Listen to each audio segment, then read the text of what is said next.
বেশ কিছু বাবা মার এখন একটা কমন সমস্যা, বাচ্চা আমার বড্ড মোবাইল দেখে, খেতে খেতে মোবাইল দেখে, পড়তে পড়তে মোবাইল দেখে, মোবাইল ভিডিও গেম সেগুলোর প্রতি যেন বড্ড বেশি আকর্ষণ।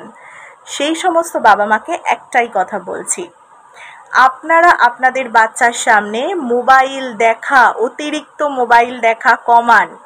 বাচ্চাদের সামনে একটু বই খুলে পড়তে বসুন। বাচ্চারা কিন্তু বাবা মার বিহেভিয়ারটা অনেক সময় ডিরেক্ট কপি করে। আপনারা আপনাদের বাচ্চাদের সামনে যে কাজগুলো করবেন, বাচ্চাটি কিন্তু সেটা দেখে শিখবে।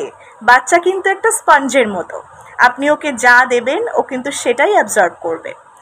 এছাড়াও অনেক বাবা মাকে দেখেছি, বাচ্চা যদি ছোট হয়, বাচ্চাটি খাচ্ছে না, দুষ্টুমি করছে বা এমনিই দুষ্টুমি করছে, তার সামনে একটু মোবাইলটা চালিয়ে দিলাম, একটা কার্টুন চালিয়ে দিলাম, শিনচ্যান, ডোরেমন, আরও কত কি। কিন্তু আমরা কিন্তু সেই সমস্ত বাবা মাদের উদ্দেশ্যে বলছি যে সেই সমস্ত বাবা মারা কিন্তু অজান্তেই তার বাচ্চাকে মোবাইল অ্যাডিকশানের দিকে ঠেলে দিচ্ছেন। এটা করবেন না। প্রয়োজন হলে বাচ্চাটার সাথে একটু খেলুন না। জানি এখন আমরা অনেক ব্যস্ত, কিন্তু তবুও বাচ্চার সাথে বিভিন্ন রকম ইনডোর গেমস খেলুন। প্রয়োজন হলে বাচ্চাকে একটু মাঠে নিয়ে যান, একটু সময় দিন বাচ্চাটাকে। মনে রাখবেন, আমরা বড়রা যেই বিহেভিয়ার বাচ্চাটিকে দেব, বাচ্চাটি কিন্তু সেটারই রিফ্লেকশন আবার আমাদেরকে ফিরিয়ে দেবে। তো যে সমস্ত বাচ্চারা অতিরিক্ত মোবাইল অ্যাডিকশানে ভুগছে, তাদের বাবা মায়েদের উদ্দেশ্যে একটা কথা বলি, বাচ্চাটির সামনে নিজেরা অতিরিক্ত মোবাইলের ব্যবহারটা একটু কমান।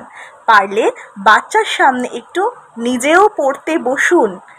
বাচ্চাটিকে নিয়ে একটু মাঠে যান, কোথাও মাঝে মাঝে একটু ঘুরতে যান, বাচ্চাটির সঙ্গে কোয়ালিটি টাইম কাটান এবং বাচ্চাটির সঙ্গে একটু ইনডোর গেমস খেলুন, সময় দিন। দেখবেন আস্তে আস্তে কিন্তু আপনি আপনার বাচ্চাকে মোবাইল অ্যাডিকশান থেকে নিশ্চয়ই বের করতে পারবেন। মনে রাখবেন, আপনার বাচ্চা কিন্তু আপনারই রিফ্লেকশন। বাচ্চা কিন্তু বাবা মার কিছু বিহেভিয়ার ডিরেক্ট কপি করে।